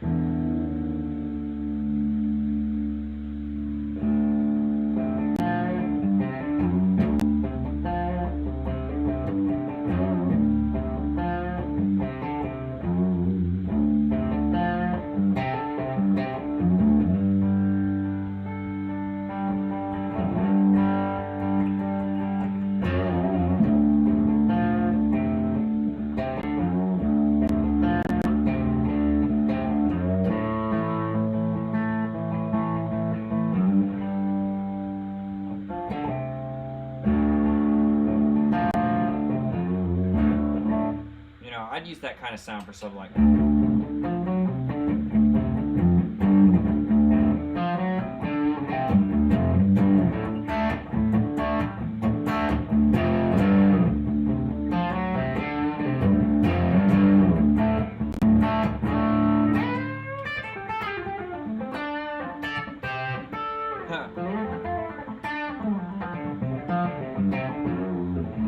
I appreciate you guys hanging out with the sloppy playing, but hey, we're doing it somehow. Somehow, okay. I always wreck Guitar Center, Groon. Music City Vintage, yeah. Gibson Garage, yeah. If you could only visit one, my favorite's Carter's. But that's up for debate, right? That's an opinion. I'm wearing a Carter's shirt today. Carter's and Groon's, I think, if you can only pick one. And Carter's really is because Carter's is the place that, you can do this kind of at Groon's too, but at Carter's, that's the first place where, like, they respect their clientele so much. You go into Guitar Center, and I understand, because Guitar Center's maybe little kids and this and that, so the $1,000 guitar is locked up. At Carter's, I can literally pick up, like, a $15,000 vintage something, you know? And they respect, like, their clientele and the people enough to, like, trust that you're going to be, you know. But even there, yeah, if you want to buy something at Carter's, you know, if you can get out of there for $1,500, you've bought some of the cheapest stuff in the store. There's almost nothing sub $1,000, but it's all used. It's all vintage, hundreds and hundreds of guitars. Really cool, really cool. Love the dog at Rumble Seat. Yeah, Rumble Seat's cool. I've only been in there one time. Where are optimal living spots in Nashville? Depends on what you're looking for and how much money you have. I live in East, and I have a very good deal, and I got lucky because I know the landlord here to pay sub $1,000 in the heart of East for a studio. It's a studio apartment in the basement of a house, and then I have a kitchenette like that I can make coffee and a microwave and a mini fridge, but upstairs there's a big beautiful like full kitchen, so I use the upstairs kitchen. But yeah, if you want to live in East, I mean, if you're looking to buy a house, you need more than $1 million to live in East now. Pretty much. There's some exceptions, I'm sure, but Madison, you can look at Madison. Going up to Mount Juliet might be a little bit cheaper. Antioch's cheaper, but I wouldn't recommend living there. I lived there for the first year I lived here. I do not miss Antioch. Do you ever float your bridge? I don't. In fact, I do the opposite. Like, the DGT is floated right now because I haven't locked it down, and I want to lock it down. Absolutely want to lock it down. I don't like them floating because I don't use the trem, so all it does is just, that stays in tune really well, but as soon as I go to drop D, it does not want to cooperate, you know?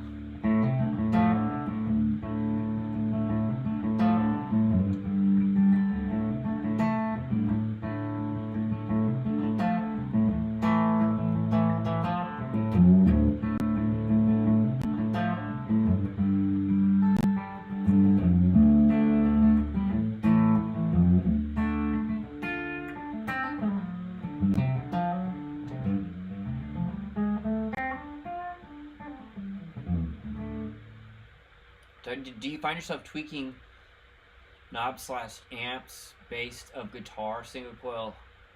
Oh yeah, absolutely. Yeah, definitely.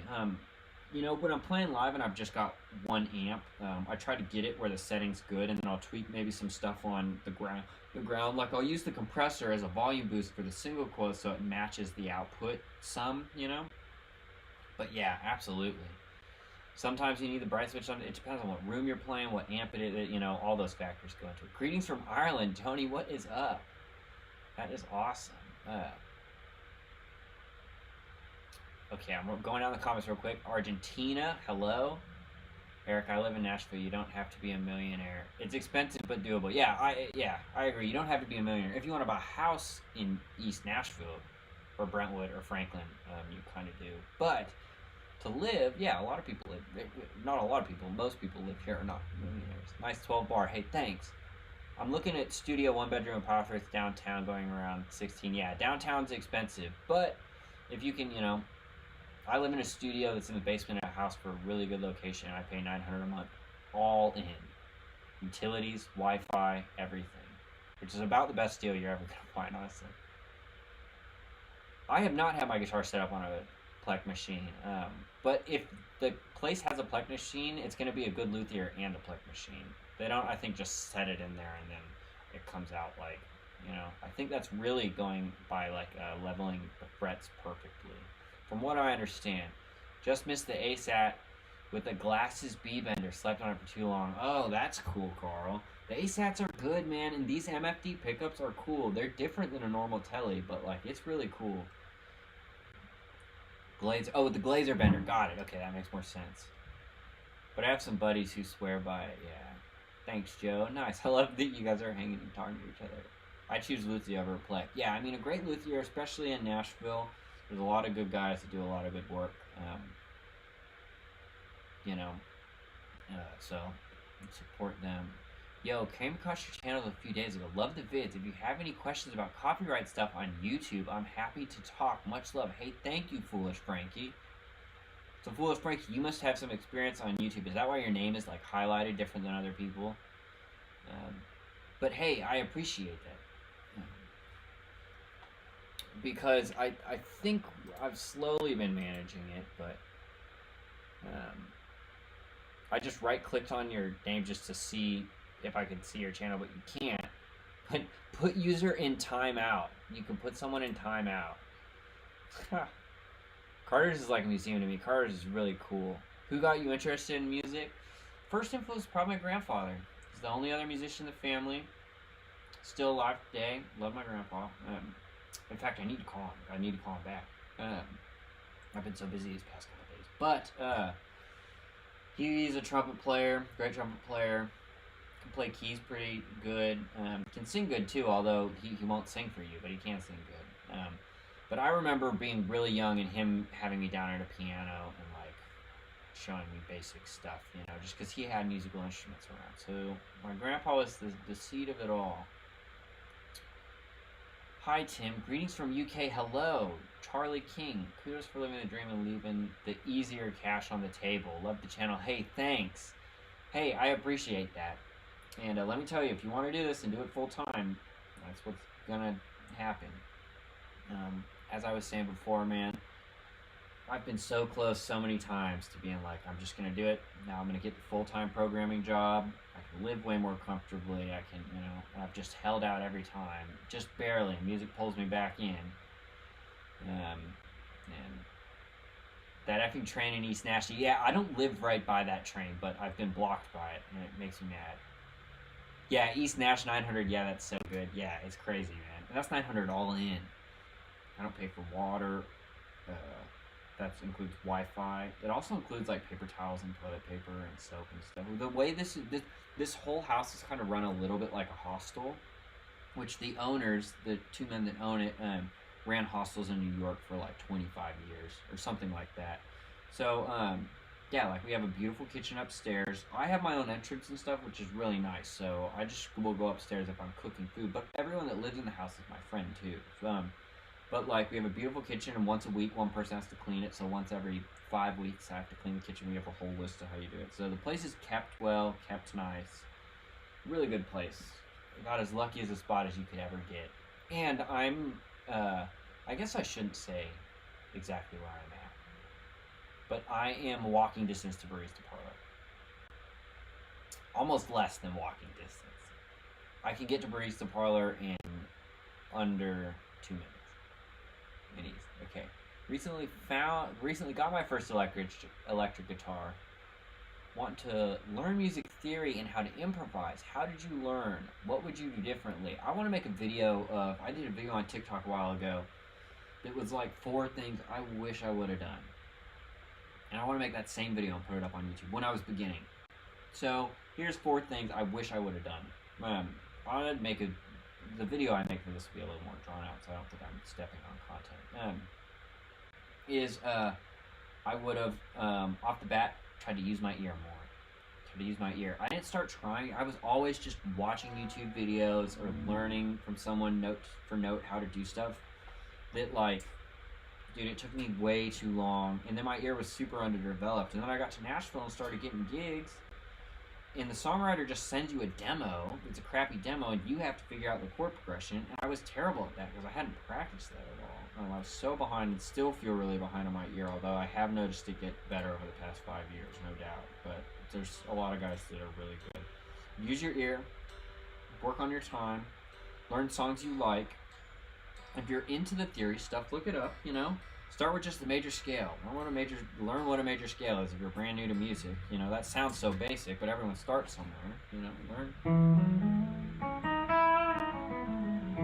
And what I do theory-wise from there is I just start talking about, okay, what's the harmonized major scale? What is an interval, I guess? 1, 2, 3, 4, 5, 6, 7, 9. I'm glazing over these topics grossly, but anyways, I hope that helps a little bit. Hey, thanks for the tip again on that mic. That was cool. I'm just seeing it now where it says like what chat revenue is. We did $3 today, you guys. I'm not in here just for that though. I love coming in and just hanging out and doing this. I'm gonna play guitar anyways. Why not? Okay. Let me answer a couple more. I want to move from Argentina. Is Nashville a good opportunity city for music? How is it with foreigners? Absolutely. There's so many people here from all over that I think you'll be fine. I think you'll be fine. The house I live in now, years before, like 4 years ago, I had a friend that lived here and I'd come over and he was, I don't know how to say this without that sounding kind of bad. Everybody that lived in the house except for him was all from Brazil. All Brazilian guys. And awesome people. And yeah, I got to know them. Got to experience a lot of like really good cooking. That's where I learned to put Kalamata olives in my taco meat, which I love olives. My cat's name is Olive, so if that sounds gross, I understand. But anyways, I think you do great, man. If you're thinking about doing it and you're in a place in life where you can do it, do it. Just do it. The first barrier to entry to doing this is getting here. That's the first barrier to entry. I keep saying this, man. But yeah, if it was easy, everyone would do it. If it was easy, everybody would. If you would get up on stage and play for 100,000 people every night, everyone that wants to would do it, right? It's not easy. Not easy. And I haven't played to 100,000. The most people I've played to is a little over 8,000. It's the biggest gig I've played so far. It's going to go up. I think it's going to go up pretty soon. I'm looking forward to some of that. But anyways, yeah, it's hard, but you'll do great. You'll do great. All right, you guys, I'm going to give this 5 more minutes and I got to hop off. But I'm loving this stream and hanging out and playing. This is a ton of fun. We got 90 people in here, you guys. This stream is awesome. I'm going to try and do these on TikTok. I used to do them just every day all the time. I think on YouTube I'm going to start just trying to do it maybe like twice a week. Because they live on the channel too. People watch it after, so I want to, yeah, twice a week. But, okay. I'm in town too. Appreciate the info. Hey, nice to meet you, Bob. Love the sound of that full drive pedal. Do you ever use fuzz, by the way? I never used to like it, but now I'm in love with the Eric Johnson type smooth fuzz thing. I had a fuzz pedal and I sold it because I was in that same spot. And I have wondered now if I've got a better fuzz pedal, if I would enjoy it more. But did your setup stereo ever have to go mono? With Lanco, when I can bring my own amps, I run stereo. Or stereo effects. I run 2 amps. But that's only when we're on the bus and we're bringing all our own gear. We have our light show with us. We have like the whole 9 yards. When we're doing fly dates, sometimes I have 2 amps. And if there's 2 amps there and we're playing outdoors, dude, the first gig I ever played with Lanco, the first gig I showed up, we had backline. I wasn't used to doing backlines. And first gig I ever played with them, I ran stereo 2 at the same time twin reverb. At a big outdoor thing. I ran 2 twin reverbs. I did not need to do that. But it was great. We had to turn them around, obviously. They had to be backfired. But it was loud and it was a lot of fun. Okay. Stereo. Play some slide. I can play some bad slide. I'm not a crazy slide player, you guys, but I can get a little bit of that.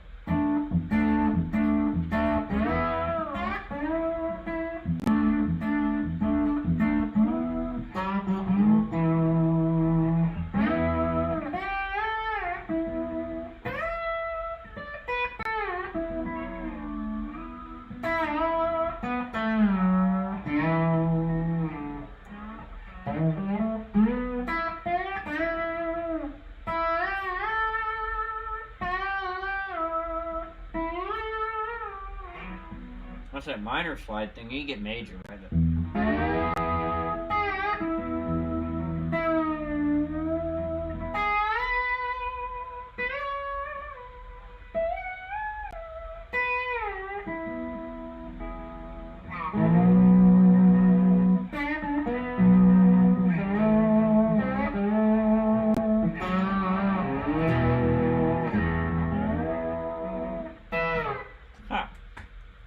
lot of slide with Lanco, but like my part's Greatest Love Story, the big Lanco song. If you know Lanco, it's probably the only song you know.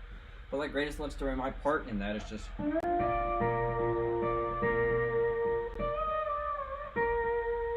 that and volume swell. So I play a lot of slide, but I'm doing a lot of, you know.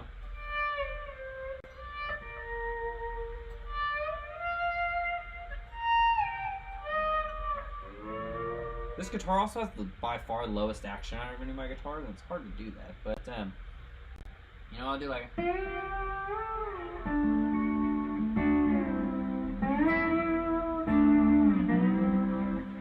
Anyways, there's a little bit of slide. Not a crazy slide player. No Dylan Adams, he's a monster, or Arrow Pose in any of those. Okay. Back in my day, many of us had to only use our ears to learn from. Man, Boomer Benz, I love the name. Yeah, I agree. I think a lot of young people now, just like I did, I was so fixated on watching people's hands and being fed the info that my ear was so underdeveloped, and I had to do a lot of work, a lot of back work to do that, you know. Whereas, yeah, you're right, back in the day, you just had to listen. There wasn't a YouTube video of everyone breaking down every note and everything of every single song ever, so, yeah, I mean, I agree. I need to learn the major scale. I can't believe I've played guitar for 10 years and never learned scales. You got it, Joe? That's only one video click away. Or a lesson if you want to take a lesson. Hey man, why is Nashville so much better than other cities for music? Much love. Hey, thanks, Cuppa. You guys, I'm going to answer these next couple questions, and at 2:40 I'm going to hop off.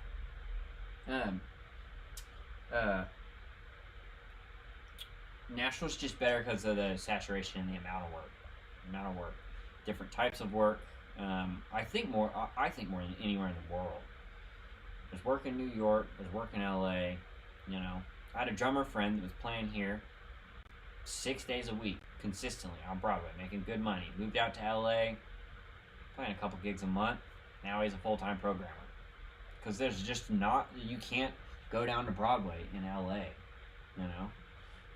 In New York, if you're a jazz cat, I feel like you could do that. But that's such a different game. There's jazz music here, but New York is the scene for that, I think. But that's just for me, like what I think of it. I might be completely wrong, but it's just the oversaturation means two things. There's a ton of work and all kinds of stuff going on, and there's a ton of competition for it. Now people are nice, you know, but you got to be ready to come down and grind. You know, it's taken me 8 years to get where I'm at. And there's still, I mean, I got a long way I want to go, but also, you guys, I'm really passionate about this YouTube stuff. And YouTube has been popping off, like, I'm going full in on YouTube.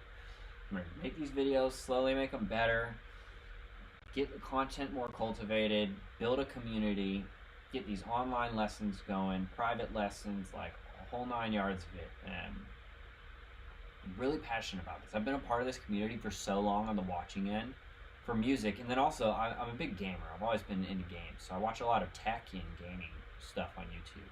I'd love to start a different YouTube channel that's gaming. I'd love to live stream gaming. I wouldn't do that on this channel because just so many of the clientele would be like, Tim, this isn't why we're here, but a different channel. But anyways, going deep in on the YouTube, you guys. Okay, let me answer you guys' questions before I hop off here. I'm so sorry. I go to Barista Parlor on Sundays every now and then. I'm closer to that one, but I actually go to Germantown more often. Yeah. I like both. Honestly, I like Crema a lot more, though. Partially the history and partially because there's all necessary people that make all that. Yeah, Isaac is right on that. Hey, Tim, have you picked up the new Bukovac/Trap CD today? Oh, it's May 1st today. No, I need to pick that up, though. I'm going to.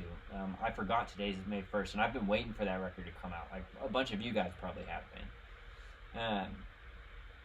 I gotta buy it, but I gotta buy it still online somehow, because I do not have the means to play a CD. I literally don't. It's funny, I've got the means to play a vinyl. I have no means to play a CD, so I have to buy it online so I can... I know they're not streaming it, they're selling it, which I'm happy to buy. But, okay.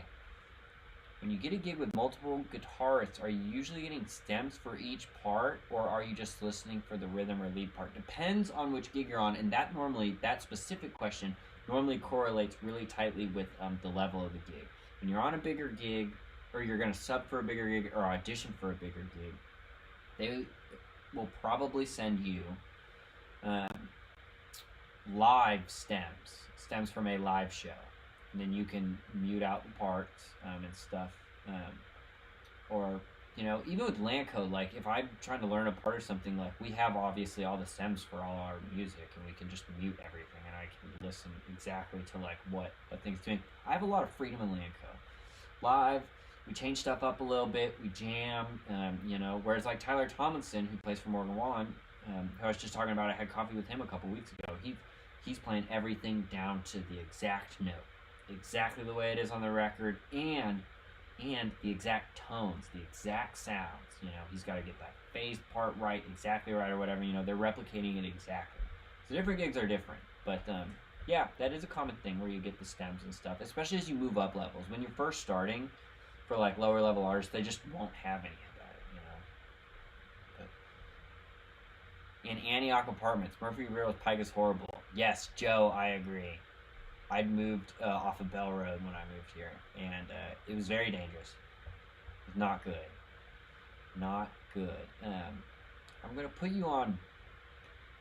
I'm not going to put you on blast, but I know where that coffee shop is. Oh, yeah.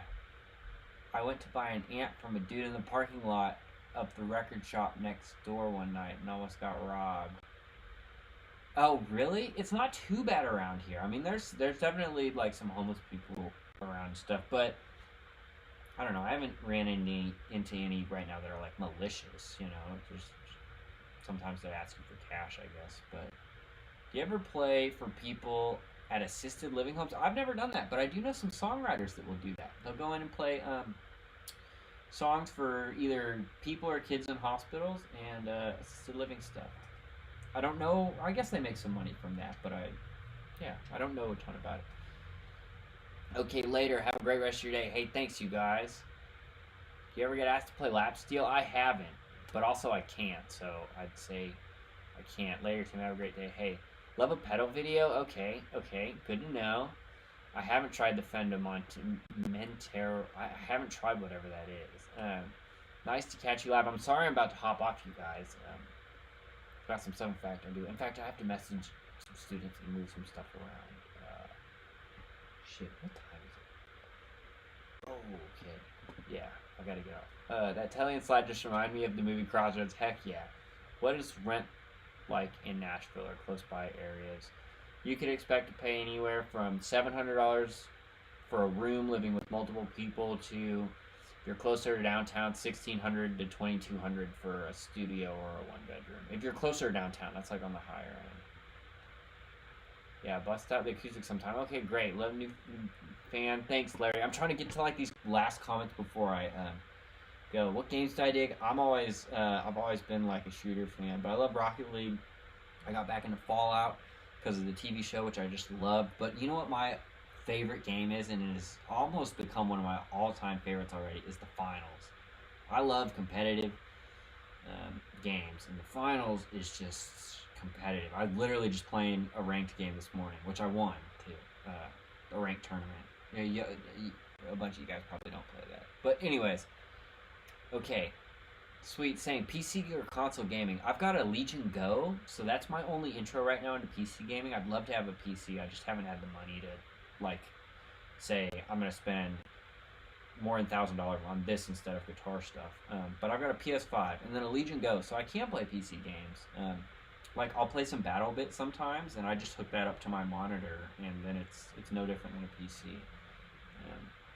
Saw GT last night at the Undie. Heck yeah. Or last Monday. They're taking pre-orders for vinyl as well. Yeah, I gotta get it. Do you play guitar every day? I absolutely do. Although I'm about to not play for 4 hours. That was a sketchy Craigslist deal that was too good to be true when I was young and dumb. Dang, Eric. I bet that's a good story. Boot plays all that stuff on the Morgan Wallen album. I'm sure that's tough to learn to play live. Yeah, he does. And I'll tell you what, though, Tyler is a monster. Like Boog is great. Tyler is great, too. He's not on that gig for no reason. If you ever go watch him, he's watch Morgan Wallen. He's the guy with the mohawk. Killer stage presence. And a super nice guy. Really kind. It was cool. Sat down and had coffee. It was great. talking for like 2 hours. Really nice guy, encouraging. You know, he's doing the thing. Okay, you guys. Glad I got to catch you. Hey, thanks, you guys. All right.